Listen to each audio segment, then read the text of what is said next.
ಇವತ್ತಿನ ವಿಡಿಯೋದಲ್ಲಿ ಸಿರಿಧಾನ್ಯದ ದೋಸೆ ಮಾಡೋದನ್ನು ನೋಡೋಣ. ತುಂಬಾ ಆರೋಗ್ಯಕರವಾದದ್ದು, ಹಾಗೆ ಅಷ್ಟೇ ಸುಲಭ ಕೂಡ. ಇವತ್ತು ನಾನು ಸಾಮೆ ಅಥವಾ ಲಿಟಲ್ ಮಿಲೆಟ್ನ ಯೂಸ್ ಮಾಡ್ತಾ ಇದ್ದೀನಿ. ನೀವು ಬೇರೆ ಯಾವುದೇ ಸಿರಿಧಾನ್ಯ ಕೂಡ ಯೂಸ್ ಮಾಡ್ಕೊಳ್ಬೋದು. ಹಾಗೆ ಇದು ಸಿರಿಧಾನ್ಯದ ಅಂಗಡಿಗಳಲ್ಲಿ ಸಿಗುತ್ತೆ. ನೋಡಿ, ಇಲ್ಲಿ ನಾನು 2 ಕಪ್ಪಷ್ಟು ಸಾಮೆನ ತೊಗೊಂಡಿದ್ದೀನಿ.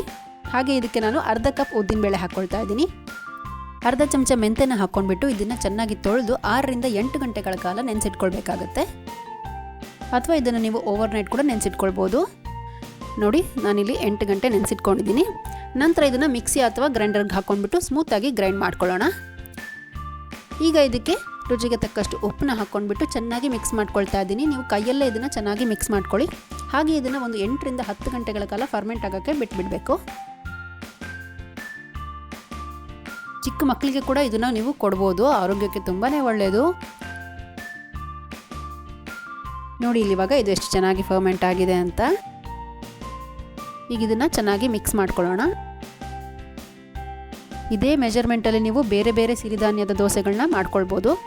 ಇಲ್ಲಿ ನಾನು ಪಕ್ಕದಲ್ಲಿ ಒಂದು ತವಾನ ಬಿಸಿ ಮಾಡಲಿಕ್ಕೆ ಇಟ್ಕೊಂಡಿದ್ದೀನಿ. ಅದು ಚೆನ್ನಾಗಿ ಕಾದ ನಂತರ ದೋಸೆ ಹಿಟ್ಟನ್ನ ಅದಕ್ಕೆ ಹಾಕ್ಕೊಂಡ್ಬಿಟ್ಟು ಸ್ವಲ್ಪ ಸ್ಪ್ರೆಡ್ ಮಾಡ್ಕೊಳ್ತಾ ಇದ್ದೀನಿ.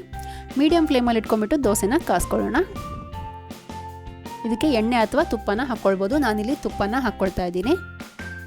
ತುಪ್ಪ ಹಾಕ್ಕೊಂಡು ಒಂದು 10 ಸೆಕೆಂಡ್ ಫ್ರೈ ಮಾಡ್ಕೊಳ್ಳೋಣ. ನಂತರ ಇದನ್ನು ನಾನು ತಿರ್ಗಿಸಿ ಹಾಕ್ಕೊಳ್ತಾ ಇದ್ದೀನಿ. ಬಿಸಿ ಬಿಸಿಯಾಗಿ ಸರ್ವ್ ಮಾಡಿ. ಹಾಗೆ ಇದನ್ನು ಕ್ರಿಸ್ಪಿಯಾಗಿ ಕೂಡ ಮಾಡ್ಕೊಳ್ಬೋದು. ನೋಡಿ ಇಲ್ಲಿ ಎಷ್ಟು ಚೆನ್ನಾಗಿ ಬಂದಿದೆ ಅಂತ. ಈಗ ಕ್ರಿಸ್ಪಿ ದೋಸೆ ಮಾಡೋದನ್ನು ನೋಡೋಣ.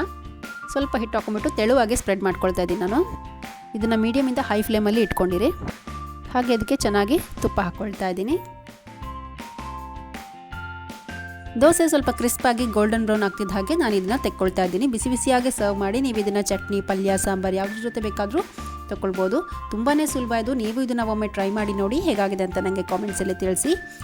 ನಿಮಗೆ ವಿಡಿಯೋ ಇಷ್ಟ ಆಗಿದ್ದರೆ ಲೈಕ್ ಮಾಡಿ, ಶೇರ್ ಮಾಡಿ. ಹಾಗೆ ನಮ್ಮ ಚಾನೆಲ್ಗೆ ಸಬ್ಸ್ಕ್ರೈಬ್ ಮಾಡೋದನ್ನು ಮರಿಬೇಡಿ. Thank you.